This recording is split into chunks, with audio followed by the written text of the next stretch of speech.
ஓம் சாய்ராம். ஸ்ரீ சாயி சச்சரிதம் அத்தியாயம் 41. சித்திரத்தின் கதை. கந்தல் துணி திருடுதலும் ஞானேஸ்வரி பாராயணமும். முந்தைய அத்தியாயத்தில் குறிப்பிட்டுள்ளது போல் அந்த சித்திரத்தின் கதையை இங்கே தொடர்கிறோம். இது நிகழ்ந்து 9 ஆண்டுகளுக்கு பின் அலி முகமது ஹேமத் பந்தை பார்த்து கீழ்வரும் கதையை கூறினார். பம்பாய் வீதிகளில் ஒருமுறை அவர் சுற்றி கொண்டிருந்த போது இந்த படத்தை ஒரு தெரு வியாபாரியிடமிருந்து வாங்கினார். பின்னர் அதை கண்ணாடி சட்டம் போட்டு பாந்திராவில் உள்ள தம் வீட்டில் தொங்கவிட்டார். அவர் பாபாவை விரும்பினாராகையால் அப்படத்தை தினந்தோறும் தரிசித்து வந்தார்.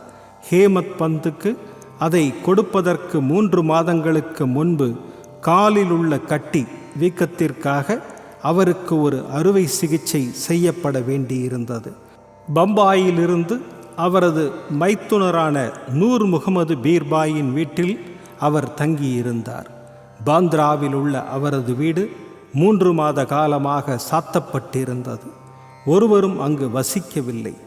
புகழ்பெற்ற பாபா அப்துல் ரஹ்மான், மௌலானா சாஹிப், முகமது ஹுசைன், பாபா சாயி, பாபா தாஜுதீன் மற்றும் பல உயிருடன் இருந்த ஞானிகளின் படங்களும் அங்கு இருந்தன. காலச்சக்கரம் இவைகளையும் விட்டு வைக்கவில்லை. பம்பாயில் அலி சுகவீனமுற்று இருந்து கஷ்டப்பட்டு கொண்டிருந்தார். படங்கள் எல்லாம் ஏன் அங்கு பாந்திராவில் கஷ்டப்பட வேண்டும்? அவைகளுக்கும் உள்ளே வருதலும் வெளியே போதலும், அதாவது பிறப்பும் இறப்பும் உண்டு என தெரிகிறது. எல்லா படங்களும் தங்கள் விதியை சந்தித்தன. ஆனால் சாய்பாபாவின் படம் எங்கனம் அதற்கு தப்பியது என்பதை ஒருவரும் எனக்கு இதுவரை விளக்கியதே இல்லை. சாயியின் எங்கும் நிறை தன்மையையும் சர்வ வியாபித்துவத்தையும், அறிவு கெட்டாத அவரின் சக்தியையும் அது காண்பிக்கிறது. அலி முகமது பல வருடங்களுக்கு முன் முகமது ஹுசைன் தாரியா டோபனிடமிருந்து ஞானி பாபா அப்துல் ரஹ்மானின் சிறிய படம் ஒன்றை பெற்றார். அதை அவர் தன் மைத்துனரான நூர் முகமது பீர்பாயிடம் கொடுத்தார். அப்படம் அவரது மேஜையில் 8 வருடங்கள் இருந்தது. ஒருமுறை நூர் முகமது பீர்பாய் அதை ஒரு புகைப்படக் கலை நிபுணரிடம் எடுத்துச் சென்று உயிர் அளவு படமாக பெரிதாக்கி அதன் பிரதிகளை அலி முகமது உட்பட தமது உறவினர்களிடையேயும் நண்பர்களிடத்தும் விநியோகித்தார். அலி முகமது அதை பாந்திராவில் உள்ள தனது வீட்டில் மாட்டினார். நூர் முகமது ஞானி அப்துல் ரஹ்மானின் சீடர். தமது குருவிடம் அவரால் நடத்தப்பட்ட ஒரு திறந்த தர்பாரில் அப்படத்தை அழிக்கச் சென்றபோது அவர் கோபமடைந்து அவரை உதைப்பதற்காக ஓடினார். அவரை வெளியில் தள்ளினார். அவர் மிகவும் வருத்தமுற்று மனம் உடைந்தார். நூர் தனது பெரும் பணத்தையும் இழந்து குருவின் கோபத்தையும் துன்பத்தையும் பெற்றதற்காக வருந்தினார். அவருடைய குருவுக்கு உருவ ஆராதனை பிடிக்காது என்பதால் பெரிதாக்கப்பட்ட அப்படத்தை அப்போலோ பந்தருக்கு எடுத்துச் சென்று ஒரு படகை வாடகைக்கு அமர்த்தி சென்று நீரில் மூழ்கடித்தார். நண்பர்களையும் உறவினர்களையும் தங்கள் பிரதிகளை திருப்பிக் கொடுக்கும்படி வேண்டி அவைகளை திரும்ப பெற்ற பின் மொத்தத்தில் 6 பிரதிகள் அனைத்தையும் பாந்திரா கடலில் மீனவனை கொண்டு எரியச் செய்தார். இச்சமயத்தில் அலி முகமது அவரது மைத்துனரது வீட்டில் இருந்தார். ஞானிகளின் படங்களை எல்லாம் உடனே தண்ணீரில் மூழ்கடித்து விட்டால் அவரது துன்பங்கள் ஒரு முடிவுக்கு வந்துவிடும் என்று நூர் முகமது கூறினார். இதை கேட்ட அலி முகமது தனது மேதாவை, அதாவது மேனேஜரை பாந்திரா வீட்டிற்கு அனுப்பி அங்கிருந்த ஞானிகள் அனைவரது படங்களையும் கடலில் எரியச் செய்தார். 2 மாதத்திற்கு பின் அலி முகமது தன் வீட்டிற்கு திரும்பியதும் சுவரில் பாபாவின் படம் முன்போலவே மாட்டியிருப்பதைக் கண்டு வியந்தார். அவரது மேதா இதை தவிர்த்து பிற படங்களை எங்கனம் எடுத்து வந்தார் என்பது அவருக்கு புரியவில்லை. அவரது மைத்துனர் அதை கண்டால் அதையும் வழக்கப்படி செய்துவிடுவார் என்று பயந்து உடனே அப்படத்தை எடுத்து அலமாரியில் வைத்து விட்டார். யார் அப்படத்தை நன்றாக வைத்து காப்பாற்றுவார்கள், அதை என்ன செய்ய வேண்டும் என்று அவர் யோசித்து கொண்டிருக்கையில் மௌலானா இஸ்மு முஜாவர் என்பவரை சென்று பார்த்து அவர் கூற்றுப்படி செய்ய வேண்டும் என்று சாய் பாபாவே தெரிவித்தது போல் இருந்தது. தீவிர ஆலோசனைக்கு பின் இருவரும் அப்படம் அண்ணா சாஹேப்பிற்கு, அதாவது ஹேமத் பந்துக்கு அன்பளிப்பு செய்யப்பட்டால் அவர் அதை நன்கு பாதுகாப்பார் என்று தீர்மானித்தனர். பின்னர் இருவரும் ஹேமத் பந்தின் இல்லத்திற்கு சென்று தக்க சமயத்தில் அதனை வெகுமதியாக அளித்தனர். கந்தல் துணி திருட்டும் ஞானேஸ்வரி பாராயணமும். தானே ஜில்லாவில் உள்ள டகானுவின் மம்லதார் பிவி தேவ் நெடுநாளாக ஞானேஸ்வரியை, ஞானேஸ்வரி என்பது பகவத்கீதைக்கு ஞானேஸ்வர் எழுதிய புகழ்பெற்ற மராத்திய வியாக்கியானமாகும். அந்த ஞானேஸ்வரியை மற்ற நூல்களுடன் பயில வேண்டுமென்று ஆர்வம் கொண்டிருந்தார். தினம்தோறும் அவருக்கு பகவத்கீதையின் ஒரு அத்தியாயத்தையும் மற்ற புத்தகங்களின் சில பகுதிகளையும் படிக்க இயன்றது. ஆனால் ஞானேஸ்வரியை கையில் எடுத்தவுடன் ஏதாவது ஒரு தடை ஏற்பட்டு அதை படிக்க முடியவில்லை. 3 மாத விடுமுறையில் ஷீரடிக்கு சென்று பின்னர் பவுண்டில் உள்ள தனது சொந்த வீட்டிற்கு சென்றார். அங்கு அவர் மற்ற புத்தகங்களை படிக்க முடிந்தது. ஆனால் ஞானேஸ்வரியை பிரித்தபோது சில நூதனமான சம்பந்தமற்ற அல்லது தீய எண்ணங்கள் அவர் மனதில் திரளாக தோன்றி அவரது முயற்சியை தடை செய்தன. எவ்வளவு அதிகமாக முயற்சி செய்த போதிலும் அப்புத்தகத்தின் சில வரிகளை கூட அவரால் எளிதாக படிக்க முடியவில்லை. எனவே பாபா அப்புத்தகத்தின் மீது தனக்கு அன்பு ஏற்படும்படி செய்து படிக்க கட்டளை இடும்போதுதான் தாம் அதை பயில ஆரம்பிக்க வேண்டும் என்றும் அதுவரை அதை படிக்கக்கூடாது என்றும் தீர்மானித்தார். பின்னர் 1914 ஆண்டு பிப்ரவரி மாதம் அவர் தம் குடும்பத்துடன் ஷீரடிக்கு சென்றார். அங்கு ஜோக் அவரை தினந்தோறும் ஞானேஸ்வரி படிக்கிறாரா என்று வினவினார்.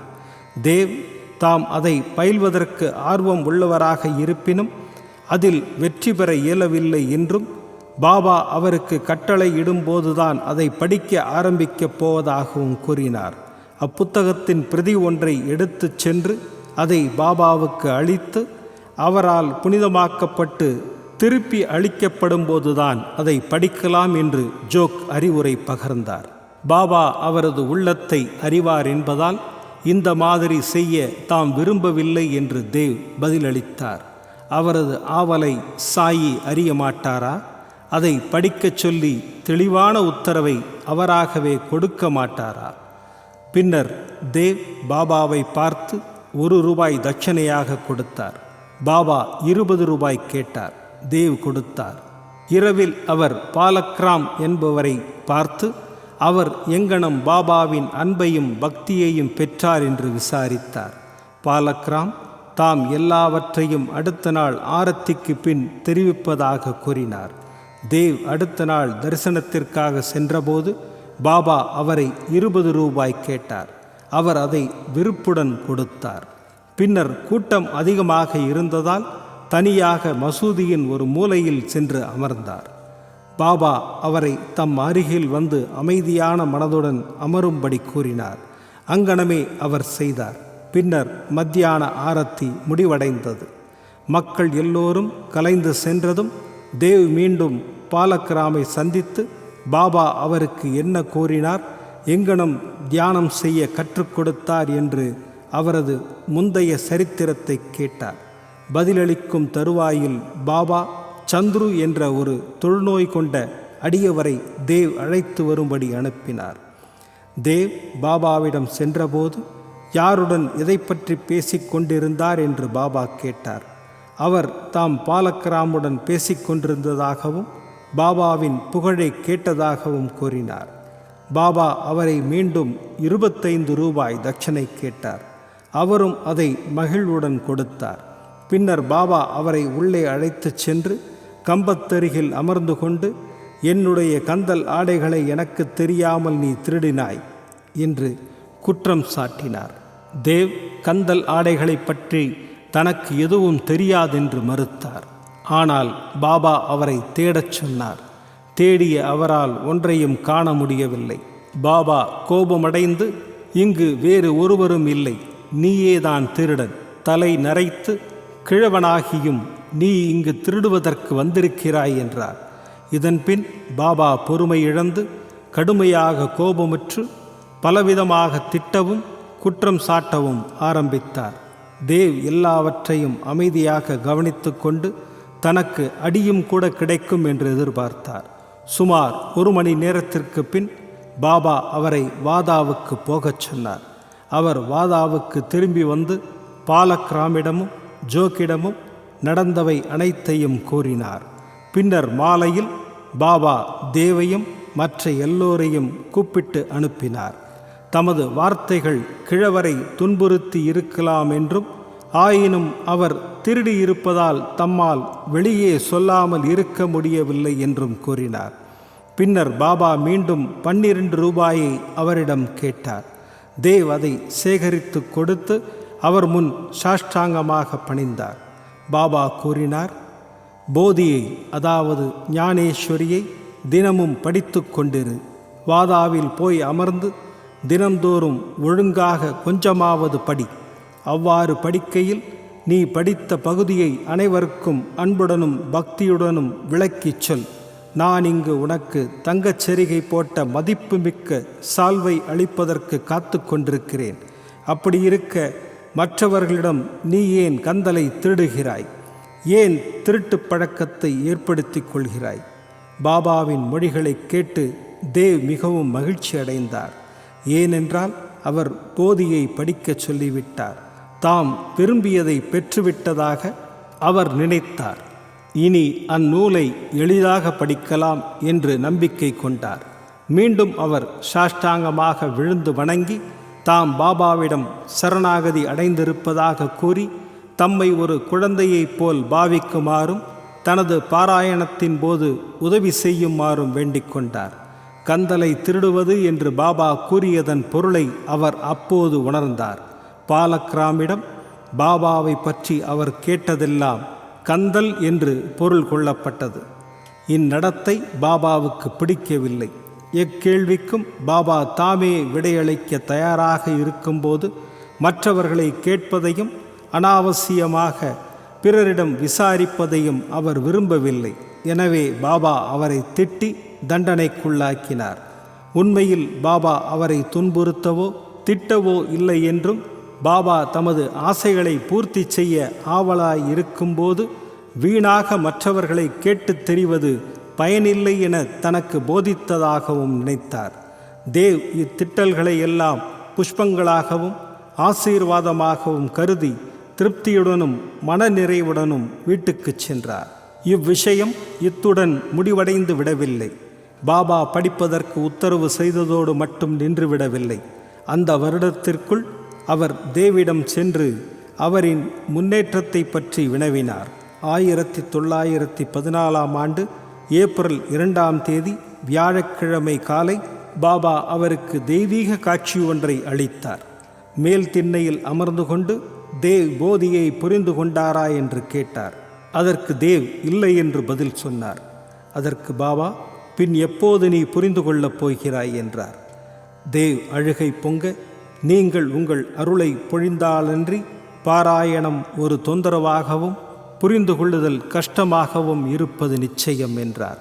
அதற்கு பாபா, படிக்கும்போது துரிதமாக படி, எனது சன்னிதானத்தில் என் முன் படி என்றார். அதற்கு தேவ், எதை நான் படிக்க வேண்டும்? அதற்கு பாபா, அத்தியாத்மிகம் அதாவது ஆன்மீகம் படி. தேவ் நூலை கொணர்வதற்காக சென்றபோது காட்சியிலிருந்து விடுபட்டு முழு விழிப்புணர்வு எய்தினார். தேவ் பெற்ற அளவற்ற மகிழ்ச்சியையும் பேரானந்தத்தையும் கற்பனை செய்து பார்த்தலை நமது வாசகர்களுக்கு விட்டுவிடுகிறோம். ஸ்ரீ சாயியை பணிக. அனைவருக்கும் சாந்தி நிலவட்டும். விதம் விதமான பக்தி நிகழ்ச்சிகளை உங்களுக்காக தந்து கொண்டிருக்கிறது உங்கள் கோபுரம் டிவி. உங்களுக்கு பிடித்த நிகழ்ச்சிகளை லைக் செய்யுங்கள், உங்களுக்கு பிடித்த மாணவர்களுக்கு ஷேர் செய்யுங்கள். மேலும் சப்ஸ்கிரைப் செய்வதோடு மட்டுமல்லாது அருகில் இருக்கும் பெல் பட்டனை கிளிக் செய்து கோபுரம் டிவி நிகழ்ச்சிகளை உடனுக்குடன் தெரிந்து கொள்ளுங்கள். மற்றும் ஒரு மகிழ்ச்சியான செய்தி, கோபுரம் டிவி ஆப்பை கூகுள் பிளே ஸ்டோரில் ஃப்ரீ டவுன்லோட் செய்து கோபுரம் டிவி நிகழ்ச்சிகளை தொடர்ந்து கண்டுகளியுங்கள். பாருங்கள், ரசியுங்கள், பரவசமடையுங்கள். gopuramtv.com. பக்தி பக்திமயம்.